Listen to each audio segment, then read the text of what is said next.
Good morning, students. Today we are going to solve some numerical related to chemical kinetics chapter. Okay. First numerical is the rate of reaction becomes 4 times when the temperature changes from 293 Kelvin to 313 Kelvin. Full stop. Calculate the energy of activation. यानी हमसे क्या पूछा गया है? Activation energy of the reaction assuming that it does not change with temperature.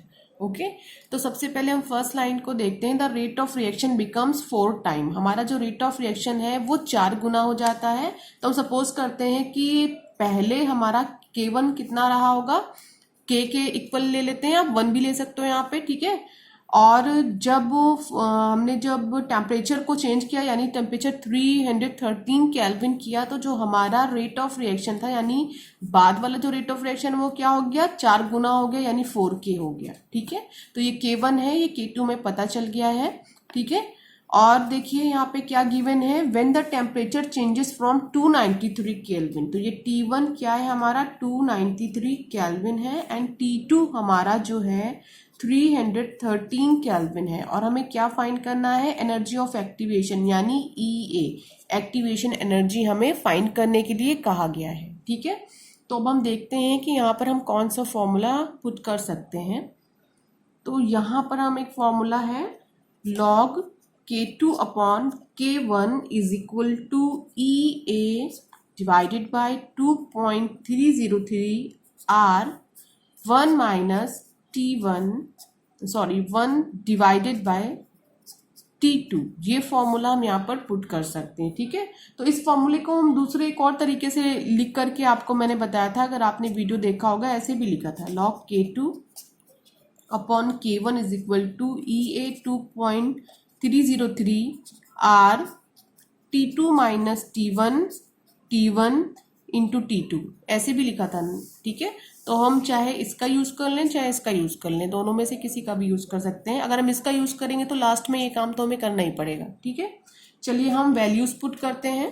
तो ये क्या है हमारा log, ऊपर होगा 4K, नीचे क्या होगा K, तो K टू K कैंसिल, बचा क्या log 4 is equal to EA divided by 2.303 into R की वैल्यू आप जानते हैं 8.314 1, तो इसका यूज करते हैं डायरेक्ट, क्या करते हैं 313, T1 की वैल्यू क्या है 293 डिवाइडेड बाय 293 मल्टीप्लाई 313. ओके, ये मैंने लिख दिया है, ये हमारा कैंसिल हो गया है. यहाँ पे अभी बचा क्या है log 4 EA is equal to 2.303 into 8.314 313 minus 293 divided by 293 into 313. Okay, तो log 4 की वैल्यू हम पुट करते हैं 0.6021 इज इक्वल टू EA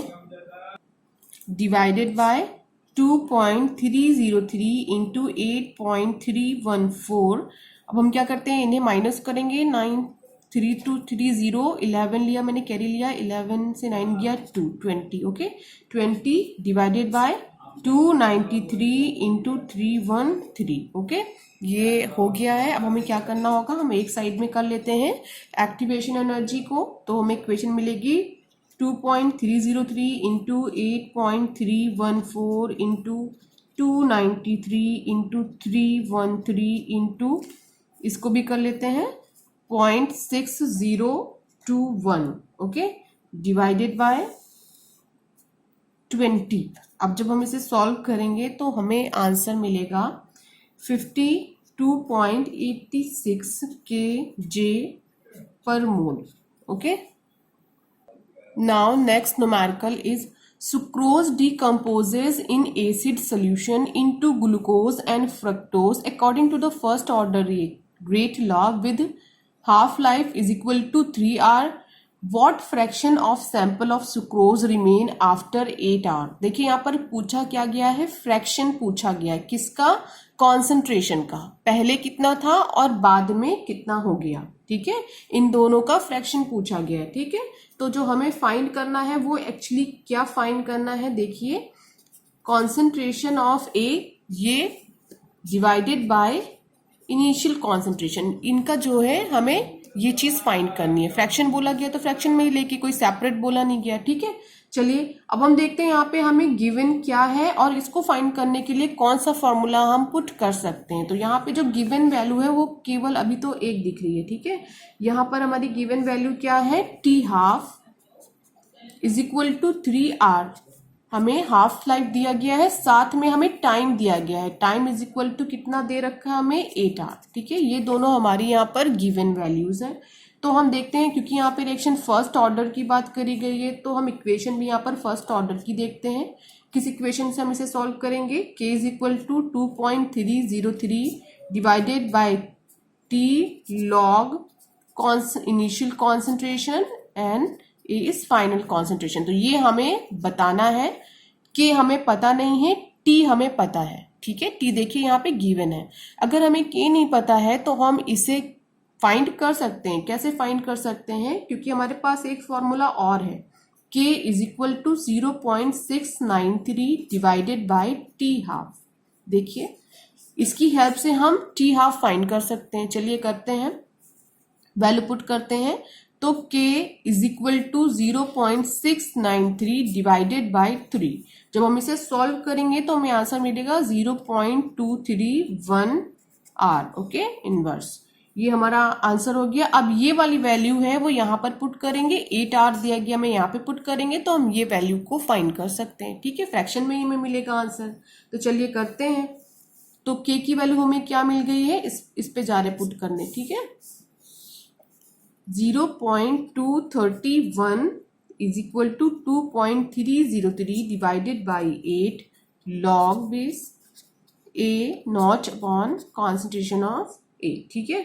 तो ये जो हमारा, इसे हम जब सॉल्व करेंगे बच्चों तो हमें आंसर मिलेगा, वो होगा, अब हमें फ्रैक्शन फाइंड करना है तो हम क्या करते हैं, इसको एक साइड में लिख लेते हैं। क्या होगा, log A0 concentration of A is equal to 8 into 0.231 divided by 2.303। जब हम ये सॉल्व करेंगे तो हमें आंसर मिलेगा 8024 पॉइंट, ठीक है। तो ये हमें क्या मिल गया है, लॉग के साथ वैल्यू मिली है, ठीक है। लेकिन हमें यहाँ पे क्या करना होगा, लॉग को हटाना होगा। अगर हमें लॉग को हटाना होगा तो ऑब्वियस सी बात है हमें यहाँ पे एंटी लॉग लेना होगा, ठीक है। तो चलिए करते हैं।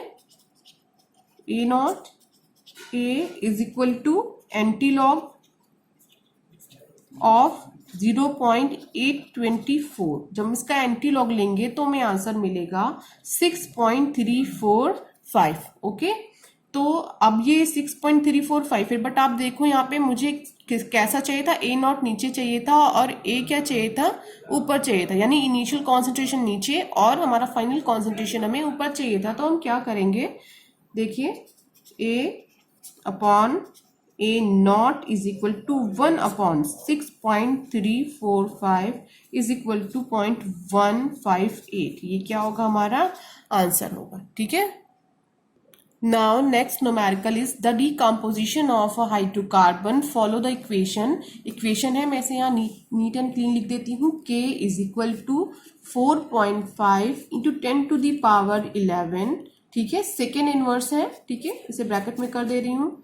E minus 28000 K divided by T। तो ये हमारे पास इक्वेशन हमें गिवन। तो बच्चों ये हमें यहाँ पे एक्चुअली कैलकुलेट करने के लिए क्या बोला गया है, एक्टिवेशन एनर्जी कैलकुलेट करने के लिए बोला गया है। तो अगर आप आर्हेनियस इक्वेशन देखो, आर्हेनियस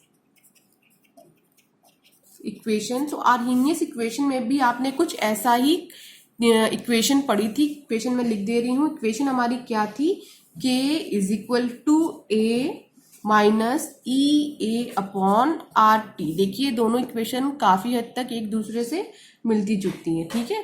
तो ये हमारी इक्वेशन थी। अब हम क्या करते हैं बच्चों, इन दोनों इक्वेशन को अगर कंपेयर करते हैं तो ये A है हमारा, ये क्या है, A हो गया। E हमारा बेस है, ठीक है।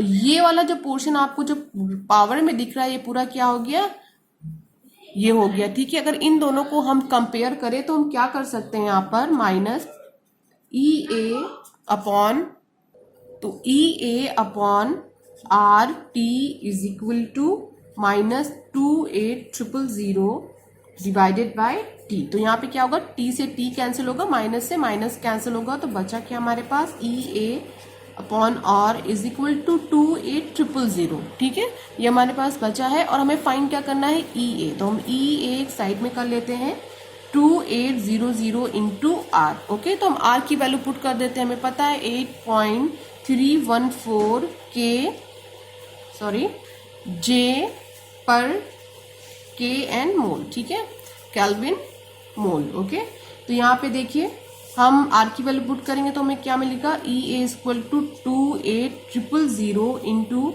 8.314 इज इक्वल टू, हम जब इसे सॉल्व करेंगे तो हमें आंसर मिलेगा 232.79। ओके, 79 kJ पर मोल।